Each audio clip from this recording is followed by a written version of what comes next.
Am I the a-hole for refusing to go to my sister's wedding if she uses her dream wedding planner? I love my mom and sister, but to be honest, they're obsessed with money/status/image.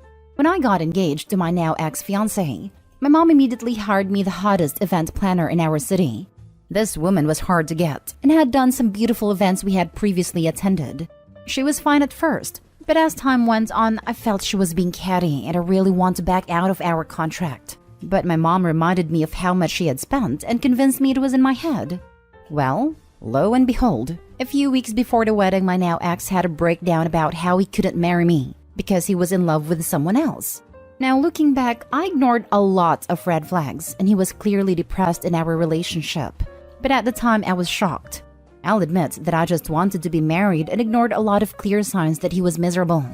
He ended up leaving me for the freaking wedding planner. It was a difficult and humiliating time, which my mom and sister helped me get through. He said some things which have really impacted my self-esteem long-term, about how he never meant for this to happen, but he didn't realize how deeply he could feel things until he met her. That was 3 years ago, and they are currently married.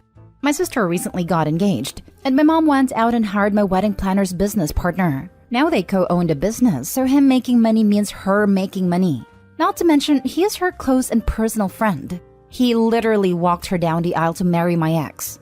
I expressed to my mom and sister how hurtful this was. They brushed it off and said that he is his own person and not responsible for what she did.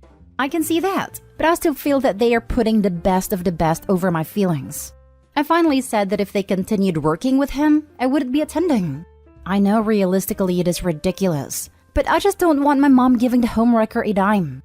My sister cried and said I was sabotaging her wedding, and my mom thinks I'm being petty. Now for the top comments. Info. Did you leave a review for the wedding planner that your fiancé and her got together while she was planning your wedding? That would have been just the right touch of petty revenge.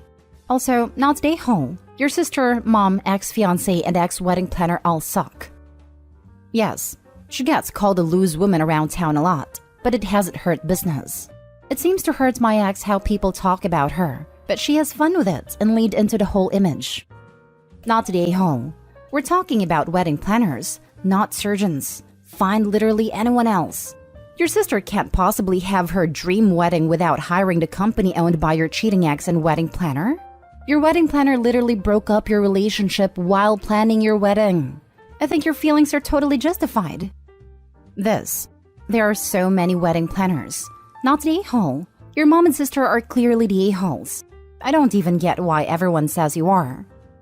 I totally agree. I can't imagine being this tone deaf that they think the OP isn't going to mind. That business is tainted by the current wedding planner's partner stealing a groom. What the heck? But hey, the OP isn't forcing the sister to do anything. She's just saying she won't be there to watch it. The OP's sister can still use the wedding planner. She just can't have her cake and eat it too. Keep the tainted wedding planner and have OP pretend that nothing is wrong. Not the a-hole. Why haven't you gone scorched earth on the wedding planner's business? Pretty sure if you blasted them on social media, she wouldn't be a wedding planner anymore. I don't see that happening.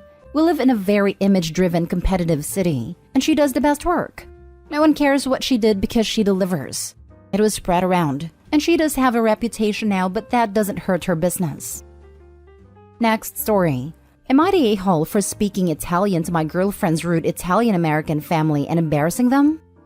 Backstory. Due to my dad's job, we lived in Italy for 3 years when I was younger, so I speak Italian almost fluently.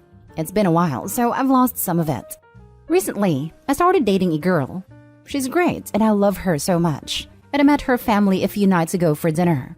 She warned me that the male side of her family is very big into being macho, into testing the boys the women date, and are very big on taking pride in their Italian ancestry. I think besides the grandfather, however, they were almost all born in Bergen County, New Jersey. But whatever, it's nice to take pride in one's heritage. Long story short, at dinner they kept making jokes at my expense. I honestly wouldn't call it bullying, just things about my height, beard, shaved head. They tried making fun of my IT job too, but stopped once I told them my income. It was overall not a bad experience, but a not so pleasant one. Anyways, her older brother kept pushing things. giving me exceptional amounts of crap for playing lacrosse in high school because apparently it's a sport for prissy rich kids and not manly like football or baseball. He ended his rant by saying, "Hey, we're just a big Italian family. We're allowed and tell it how we see it. Ha ha ha." And all the family except my girlfriend laughed. So I, for the next minute, responded to everything they said in Italian. My girlfriend buried her head in shame. The grandfather laughed and everyone else kept looking at each other confused before telling me they didn't speak Italian. I replied, "Then don't use your Italian heritage as an excuse to behave poorly when you can't even speak the language." They got mad, but the grandfather told them all I was right and to be quiet. My girlfriend isn't mad, just ashamed. I think the grandfather likes me, but word from my girlfriend's sister is that all the men are furious, think I'm a smart mouth, and that I disrespected them and their masculinity in an unforgivable way. So am I the a-hole? Edited to add, there may have been some confusion as to my girlfriend's reaction. She was ashamed her family dug so deep into me, not about my response. After wanting to die for the next 48 hours, she agreed I did the right thing and that it was funny. Lol, not the a-hole. The granddad knows it. He probably half rolls his eyes every time they say they are Italian when he knows he's the last speaker. You shut them down in the most epic/appropriate way possible. Your girlfriend should be proud flaunting that her boyfriend is more Italian than any of them. Yeah, this. Not the a-hole. I bet the granddad absolutely loves you. LMAO. The pure savagery from what you said and did is so golden. You totally won the heart of your girlfriend's grandfather. I wish I had that kind of grandfather, but mine is an a-hole. You and your girlfriend are lucky to have each other. Not the a-hole. Sending good vibes. They sound like idiots, and this response sounds kind of funny. But if I was planning on dating someone for any length of time, I probably wouldn't dunk on their family so hard the first time I met them. There's a difference between was I an a-hole and was this a good idea. I mean, the family could have done the same thing and not ragged on him so hard, considering he might be around for a long time. Exactly. If the brothers and other male relatives want a continued good relationship with their sister, they need to make a good impression on her partner, just as much as the other way around. We don't live in feudal societies anymore. The clan isn't everything. Edited to add, also, in the long run, being a doormat is not the way to deal with bullies. They will take that as invitation to continue or escalate. Once they get over their hurt feelings, they will respect him more for standing up for himself. Best to set the right precedence right away. Not the a-hole. It sounds like the boys were hoping to put you through a hazing ritual, and you weren't biting and put them in their place. And Grandpa proved. If they truly cared about masculinity, they'd like him. But it seems like they only care if they are personally more masculine than any other guy that may become regulars in their family life. Oh, and a hard not the a-hole OP. Yeah, also want to add that this is more Italian-American culture than Italian, more specific Northeast US. I'm from the area and you don't have to say Jersey for me to know where this took place.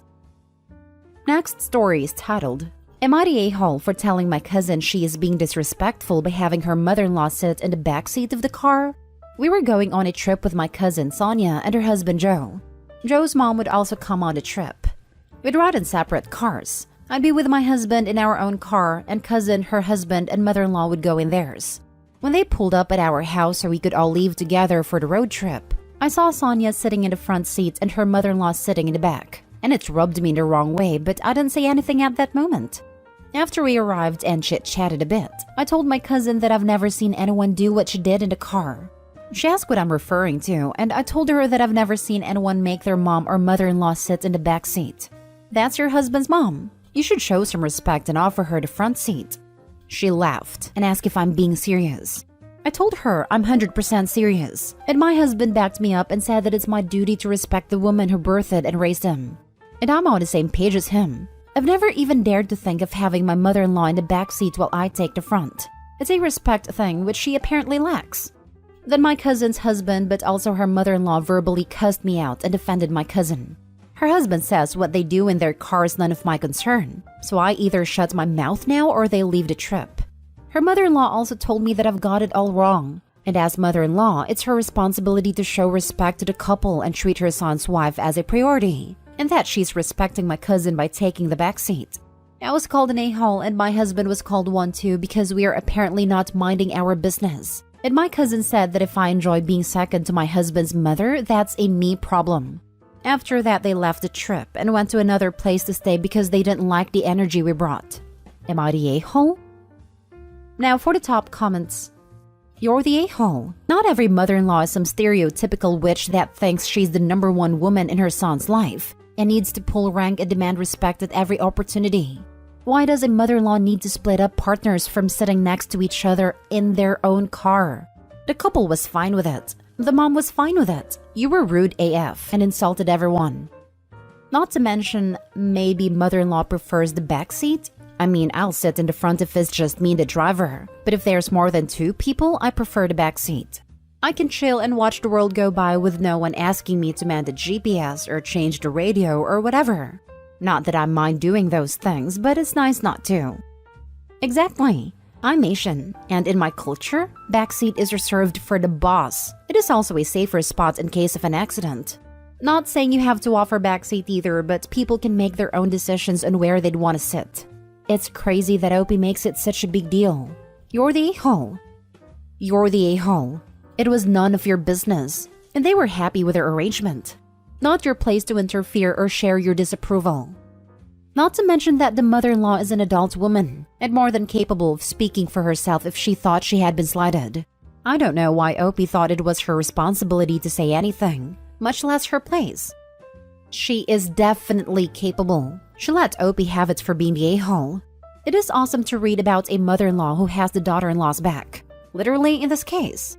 Opie is the a-hole. Imagine telling people where to sit in their own cars.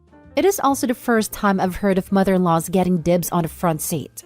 I did always have my husband's grandmother in the front seats because she had mobility issues, and we could move the front seat forward and back with electronic controls for easier access. Now for the last story. Am I the a-hole for dropping out as maid of honor in my older sister's wedding? Backstory. I, 23 female, have 2 sisters. Jenna, 25, Summer, 19, and a brother, Jason, 22. My parents also took in a family member, Rachel, 11, a few months ago. Rachel has been through a lot. She doesn't talk, she never lets go of this little stuffed elephant, and she follows my mom everywhere. She can't go to school yet because my mom and her therapist agreed that it would be too much for her. Rachel is the sweetest kid ever though. She's always down to cuddle and watch a Disney movie, and she has the cutest smile. I was even allowed to touch her elephant the other day. Jenna has always been a pretty difficult person.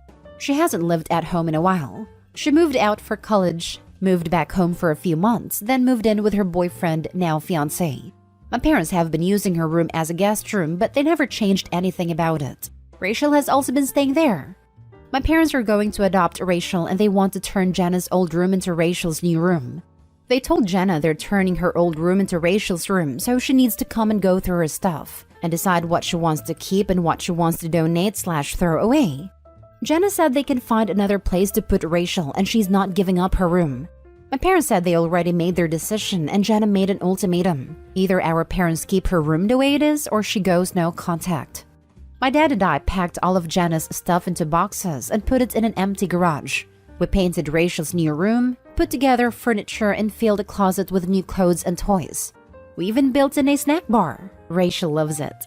She's starting to stay in her room more. Before, she'd only go in her room if she needed to change or sleep. And I'm pretty sure I heard her talking to her elephant. Not as good as talking to a person, but we'll take it. The problem is, now Jenna and my parents are in a huge fight. Jenna went no contact and uninvited my parents from her wedding. In retaliation, my parents announced that they wouldn't pay for half of the wedding anymore.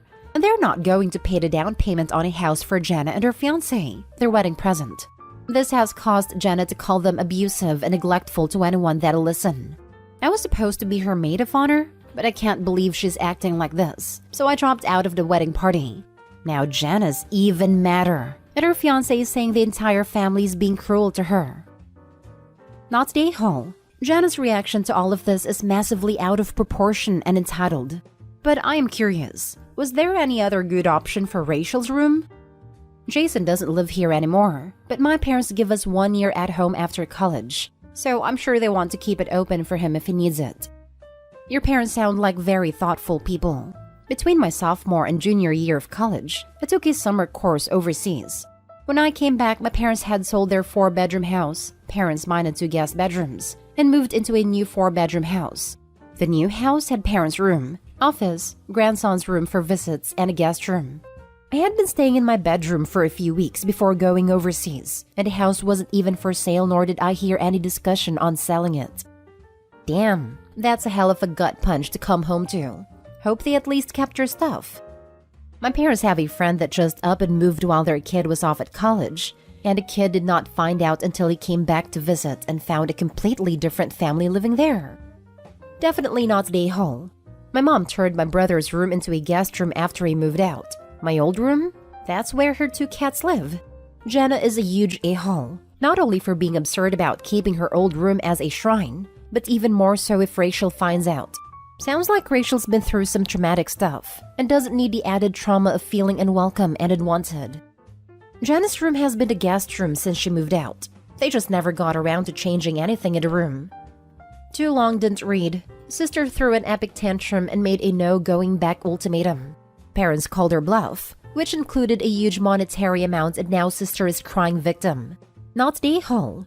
Beware though, Jenna has nothing left to throw at her parents. But if she gets within sight of Rachel, she is going to aim every bit of venom she has at an innocent child, which could set the poor kid back years. Am I the a-hole for refusing to donate my kidney to my estranged sister, even though I'm the only match, after she kept my biological daughter from me for years? Here's a backstory. I, 29 female, was a reckless teenager, got pregnant at 17, and was terrified. My parents were conservative, and my sister Alice, then 27, convinced me to let her and her infertile husband adopt my baby to keep it within the family. She made me promise not to tell anyone the child was biologically mine and to always act as the aunt. However, things spiraled out of control. They moved away when my daughter Emily was just 2, and I was only allowed minimal contact. They changed her last name, and I found out they told Emily that her biological mom had died in a tragic accident. I confronted Alice, and she said it was for the best and cut contact completely. Fast forward to last year, Emily, now 12, discovered the truth. She reached out to me, angry and confused. I tried explaining, but she's resentful towards both me and Alice.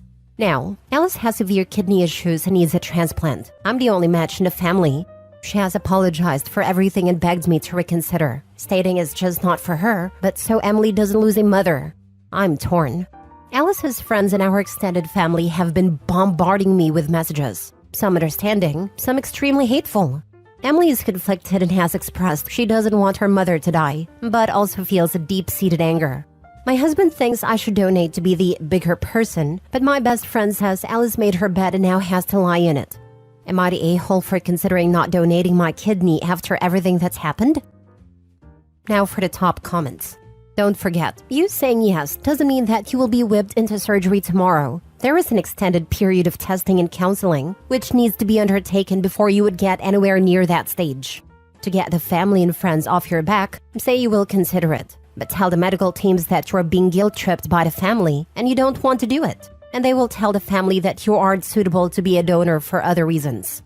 You won't be the first bullied and unwilling potential familial donor they will have seen, and you won't be the last. And depending on your age, don't forget that this is a major life-changing surgery with a lengthy recovering period. If you can't work, who is going to cover your living expenses? If there is a history of kidney disease in the close family, what would happen if you developed it later on? It's better to think of yourself first here, especially as your sister has been so awful to you for so long. Yes, do this.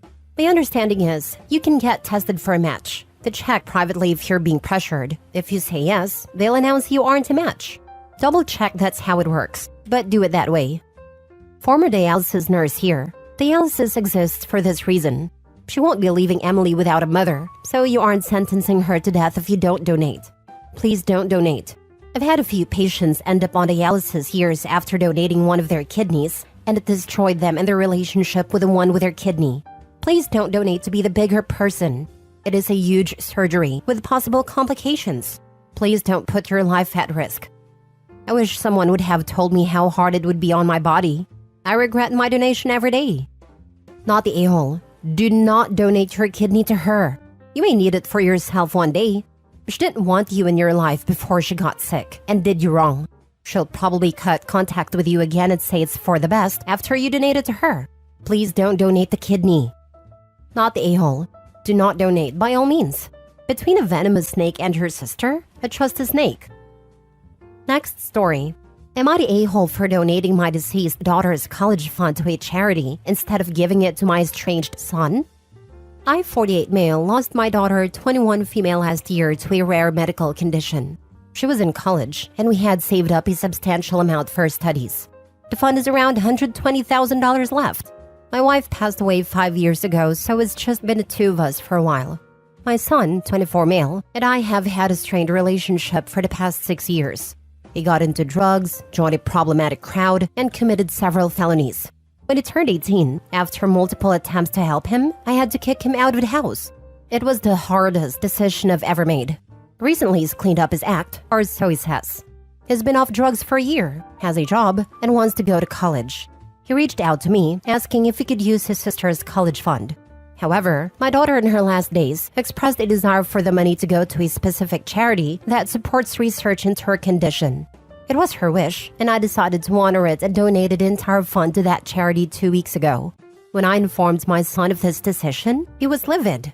He claims that I've chosen a dead daughter over him and that I never cared about him at all. My relatives are divided. Some say I did the right thing honoring my daughter's last wish, while others believe I should have given my son a second chance. I'm tormented. Am I the a-hole? Either choice could be easily defended in theory, but your son's reaction suggests he needs to mature a bit more before you give him large sums of money. If you have the cash to spare, offer to fund community college once he's calmed down. That boy definitely sounds like someone who should try out a community college first to see if he can handle it before large sums of money are spent. To be honest, I wouldn't give him the cash, but I'd pay the bill statements from the college he's going to. Do not give him cash at all. This is how I feel. There's so much we don't know about the entire situation. If the son really is trying to make changes, having college paid could be the saving grace that helps him turn his life around. I agree with only paying it straight to the university, and maybe having the son complete a semester on his own to show that he's taking classes seriously and can do well. What happened to the college fund you set up for your son? Like others have stated, probably went to helping him with his many felony charges. Lawyers aren't cheap. Not necessarily if he kicked the son out at 18. If the son did enough before 18 to deserve getting kicked out at 18, he likely burned through anything that would have gone into a college fund. I have a family member who had a lot of drug issues before he turned 18, and his grandfather and his mother spent a lot on his defense. Also called in a lot of personal favors to keep him out of jail. Lawyers don't reduce their rates simply because the defendant is under 18. Yep, I have a cousin who was the favorite grandchild. My grandparents bent over backwards, and she turned out just like her plastic, abusive, druggy, demented POS mother. Before 18, she totaled not only one, but two of my grandmother's $30,000 vehicles that she's told to go see a boy, within months of each other. Grandparents hired her a very expensive lawyer who got her off all the charges. A $125,000 house was bought for her so she wouldn't have to stay in the dorms for college.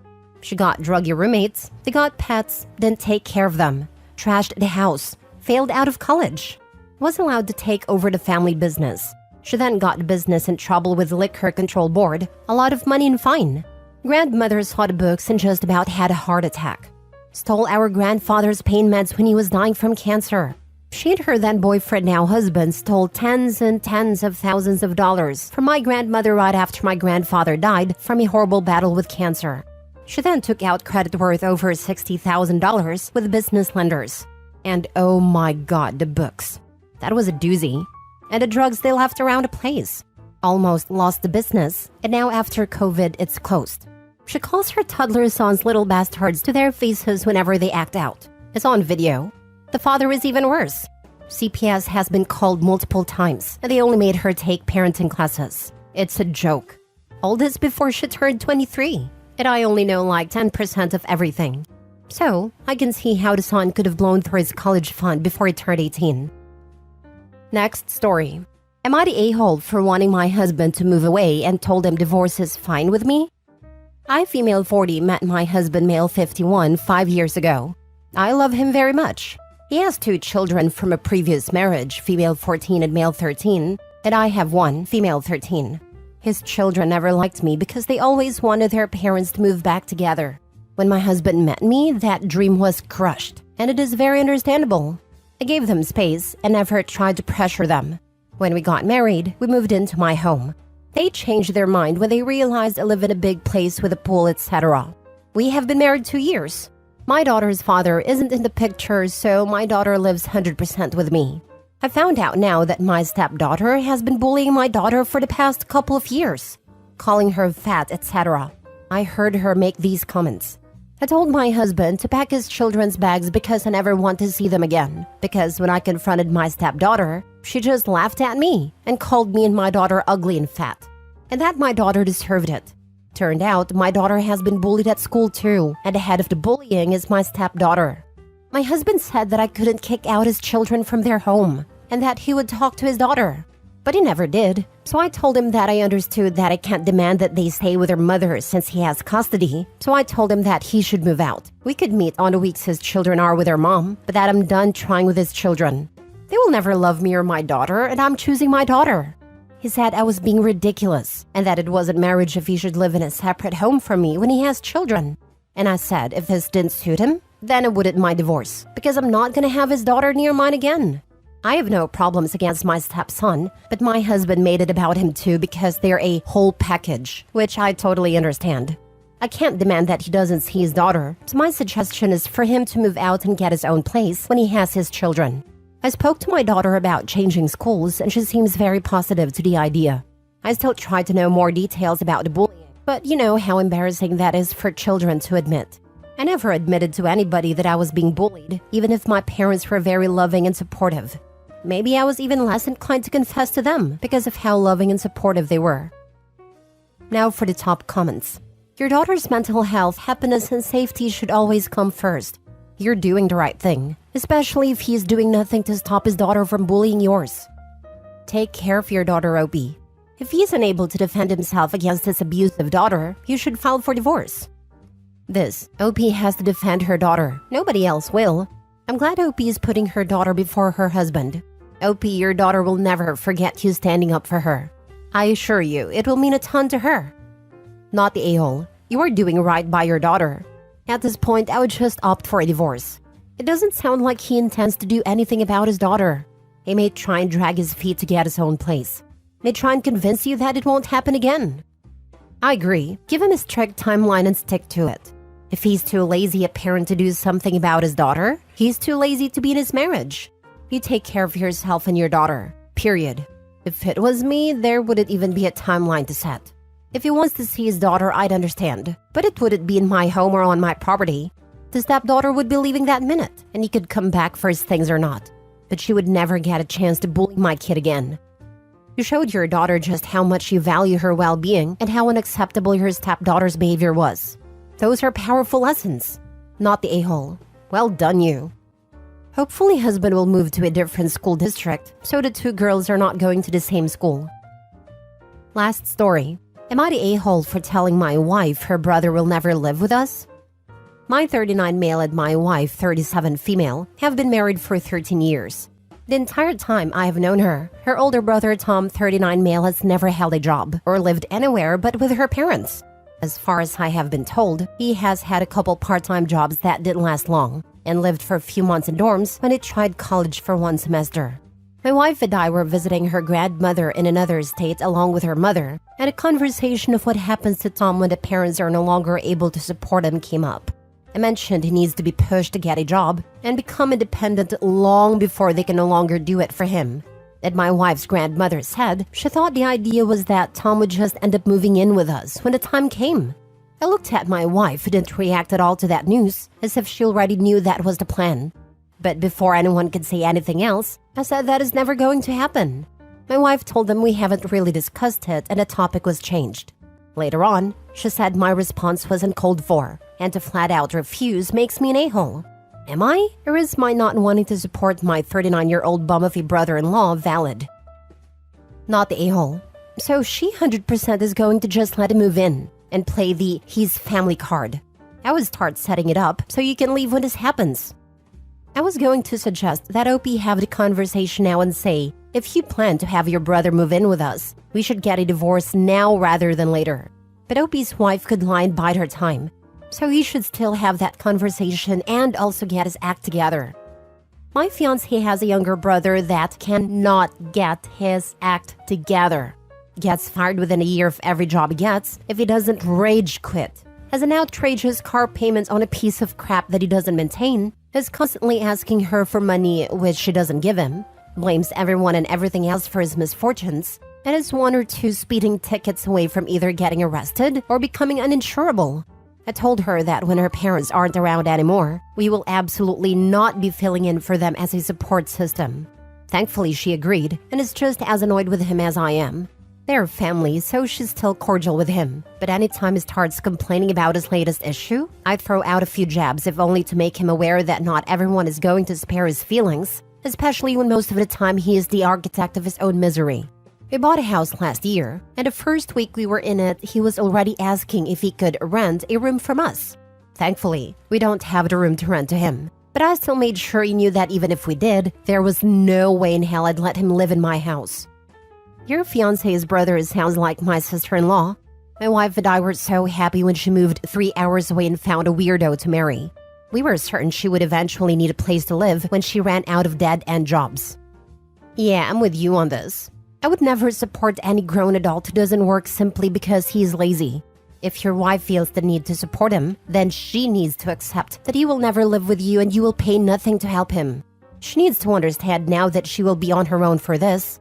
If she does want to support him, then I can see this ending in divorce. I know it would be for me. Opie needs to have an emotional conversation with his wife, explaining that their marriage is between the two of them, and that a third person wouldn't be healthy. It is important to be unemotional. Even if wife agrees, Opie needs to repeat annually. I think that ship has sailed, wrecked, and sank to the bottom of the ocean. At best, she'll just tell him whatever he wants to hear, then bide her time until brother has to move in, and it's a gotcha. I don't trust her and her family who have decided this behind his back. Probably since they got engaged over 13 years ago. They have no other plan. For them, it's been settled all these years. So they'll be coaching her to bring him to heel via gaslighting and manipulation. Not the a-hole. Still worth a conversation if only to eliminate the "we've never really talked about it" dodge. Get this thing fully on record. And ambiguously and equivocally, if it's here, I'm not. Make your choices accordingly.